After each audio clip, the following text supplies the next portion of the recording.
Hey y'all, it's Miranda. Welcome back. Work permitting, of course, I want to have every month be a video where I do 5 artists of the month, other artists that inspire me and that have shaped me into the artist that I am myself today. Right now, the only artist that I can think as being my #1 favorite artist of all time has to be Stella. First of all, I think he's just the cutest human ever. I would say he's one of my top painting artist crushes. I find his work and his theories on how art should be presented and created very inspiring. As you guys know, I adore color. I adore vibrancy. I find such happiness in my soul whenever I see bright colors and vibrancy in art. I love to include vibrancy and blocking in my own artwork. Almost the majority of my art is very colorful and bright. I would say one of the biggest inspirations for that would definitely be Stella. And I spent a lot of time looking in my textbooks that were, small, tiny pictures, and of course the projections, and during class I would see his artwork, but there was nothing like actually seeing his work in person, up close. I think that there's a certain humanity in actually seeing these artworks in person that made me so starstruck, because I realized just what these artworks are made of and how they're created and what they are. These are physical things that exist in the world. They're not just textbook prints or projections onto a board. These are pieces that I can experience and be around and interact with, really. He's an inspiration for me for creation and outlook and humanity and physical interactions. The only way I can explain it is a feeling in a color. And if I were to put a color to how I feel about Stella, would be a neon, peachy, warm pink. And that kind of color is exactly what I've carried through my whole life, through my whole artist career, through everything. That color, that warm, pinky, glowing, almost fluorescent, glowing neon color. Even his black and white and his dark art I adore, obviously for lots of different reasons, because it's kind of the contrary, and I have those contrary experiences too. So overall, that artist is my #1 because I think it reflects the most in my work is Stella, for sure. The next artist I want to talk about, recently I've come to reconnect with because I came across, I guess you could call it merchandise or promotional clothing based off of his artwork. JeanMichel Basquiat is obviously another artist that is very colorful and very vibrant when he did his artwork. As soon as I first experienced seeing his artwork in my textbooks and learning through college, through contemporary works, expressionist works, downtown 80s New York style artwork, that of course is a big inspiration for me for lots of different reasons. Anything regarding social issues at the time and getting to know our culture as a country, I definitely find a lot of value in that. And the biggest reason why he inspires me the most, outside of just his artwork, is him himself. Him being so young at 27, me being 27 right now, I feel more connected to him than ever. And I love that he didn't stop and he kept going, and he had so much impact so quickly. He was only 27, and somebody had described when he had passed that he was just too good for this world. I think about how it would be if he was still here, what he could have accomplished well into his 30s, his 40s, his 50s. It's endless. And the impact he has even to this day, how his paintings are still selling and he's still making such an impact. Being in Dallas and doing a lot of downtown art shows and kind of being, within this underground of our art community, I see him everywhere.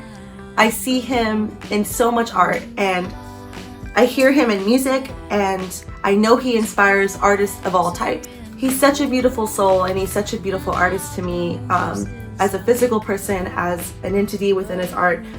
Overall, he really will never leave me. He will always be a part of what I do and how I perceive my own expressions in my art. And I know that stands true for everybody that does artwork.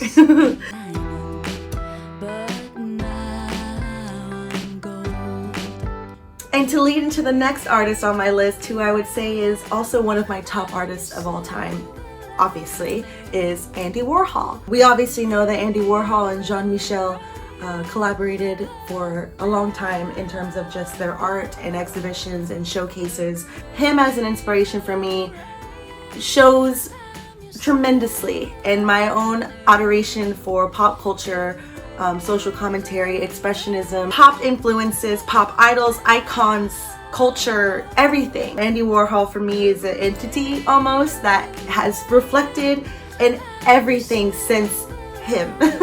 Everyone talked the way that I was talking about him just a moment ago, how intellectual he was and how he was making commentaries on social issues and marketing and so, you know, consumerism, and how he was making all of these life-changing and motivational meanings in his paintings, but he would just stay really quiet and he wouldn't talk. And everyone would say, wow, he's such an intellectual. He doesn't even talk. He's got so much in his mind that he's just thinking about and changing, that's going to change the whole world. But really, he admitted in an interview that he just didn't know what to say. And half the time, more than half the time, he just did things because he wanted to, or he liked the way it looked, or he liked the person he was painting, or he just wanted to just paint something. And it just so happened that people kind of grasped onto that and made up their own inspirational assumptions about it. Although that might sound super melodramatic or not so impressive, for me, that was even more inspirational than if he did have all these super intellectual thoughts and he knew exactly what was going to happen in the future and all this stuff. He just knew in his heart of hearts that if he were to just be quiet and let the art speak for itself, that would take off in its own way. Sometimes the art is just meant for others to take their own interpretations from and their own messages and their own stories from. And I think that is definitely a beautiful, beautiful thing. So that particular story was the most impactful for me as an artist to always remember to sometimes just let it speak for itself. And there's really nothing to be said because you don't really have anything to say, and that's okay.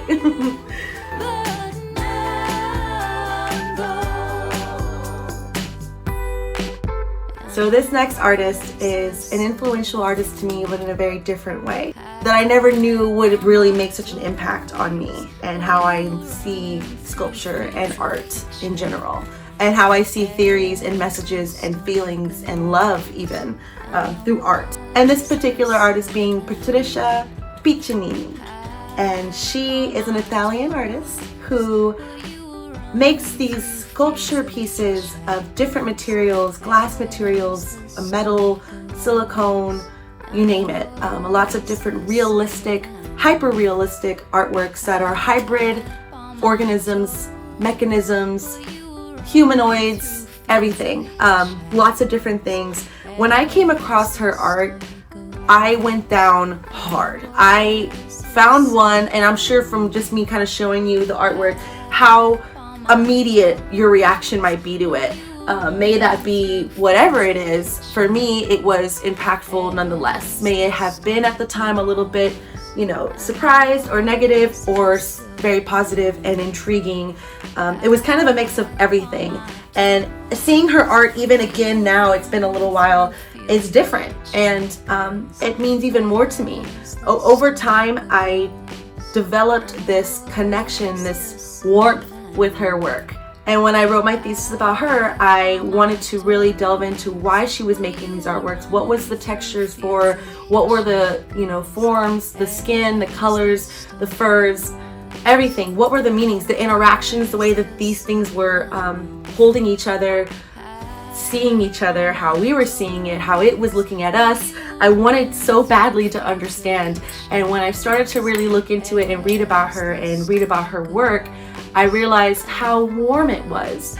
The more I saw it, the more I wanted to hold these things. The more I wanted to hold these artworks myself. I wanted to be them almost. I wanted to engulf myself in what this universe of these creatures would be like. It makes me feel that warm emotional feeling even thinking about it and seeing these artworks again, just how beautiful they are and how soft and welcoming they are to me. Even in high school, I knew about this artist before my thesis, before college. I was with my parents and we went to 21C in Arkansas, one of our favorite places to go.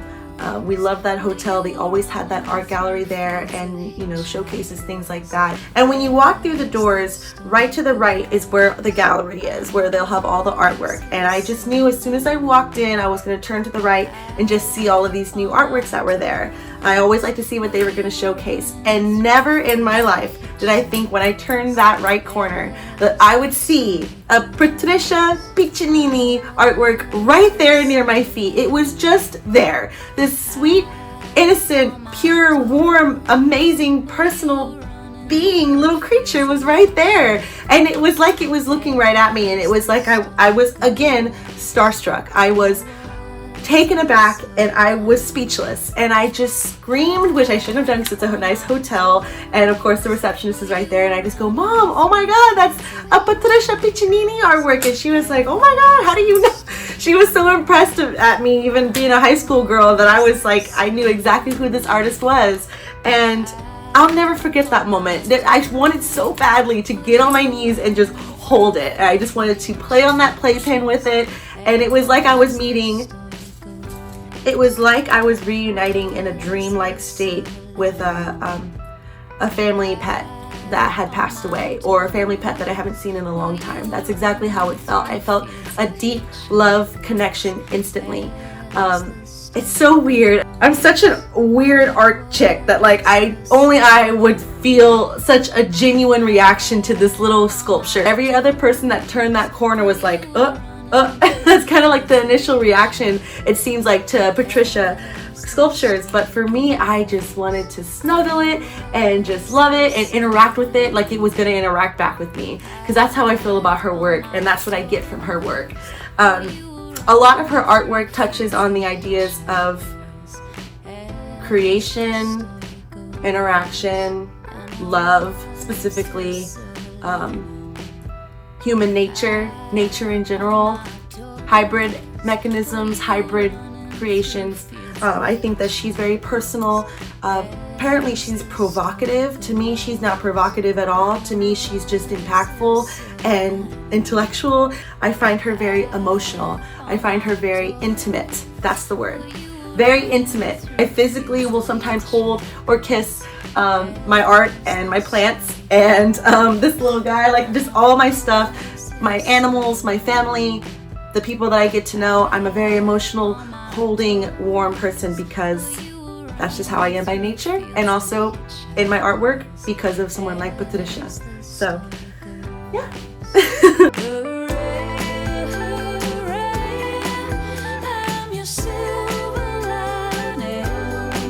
I would say, unarguably, without a doubt, my top female artist ever, Frida Kahlo. She has always and will always be my number one inspirational female figure. I come from this culture. I thrive in this culture. One of the biggest reasons why she inspires me and is an impact in my life is not even just from her art alone. It's her passion and drive and strength and energy to just make sure that she is doing exactly what she's meant to do. Her making her art, being a lover, being a wife, being an activist in her own right. She never stopped, even when it came to the most painful, almost unbearable moments where she shouldn't have even been able to physically continue. She still found a means to do it.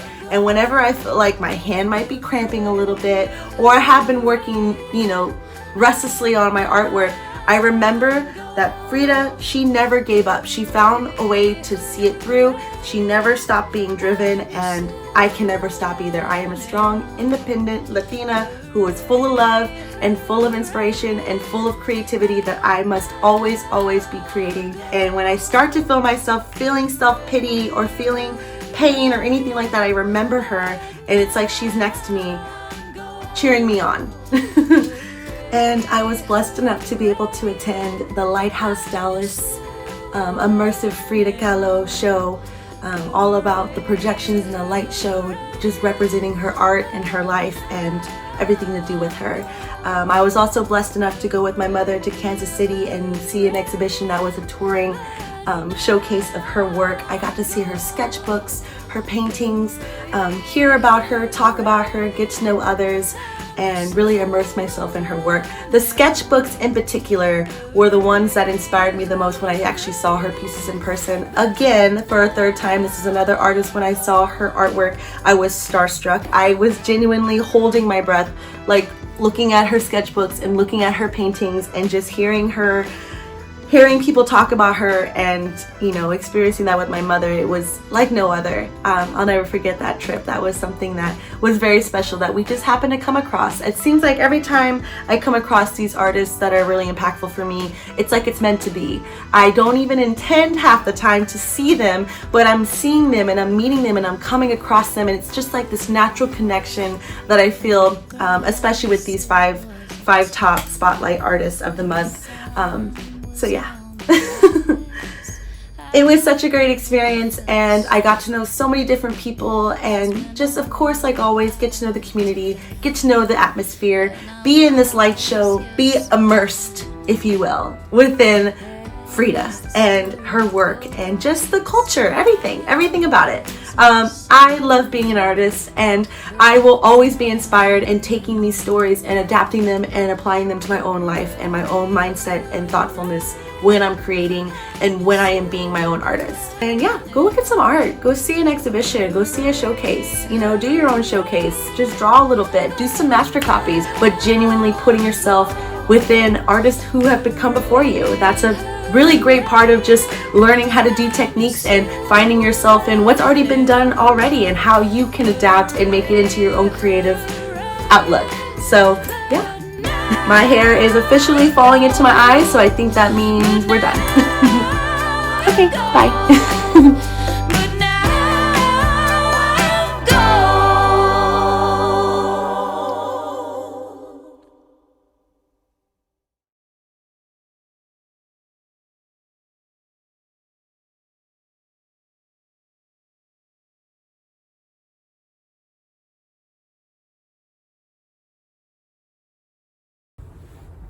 Alright, I have changed. I took off my lashes. I am breaking the fourth wall with my closet behind me. I don't have to go to work tomorrow, so I think it is time for some Sims. How should I do this? What should happen with this thing right here? I'm not sure.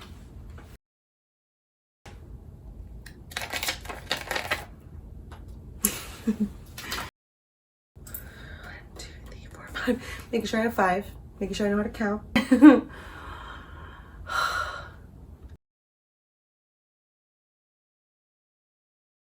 I just love that.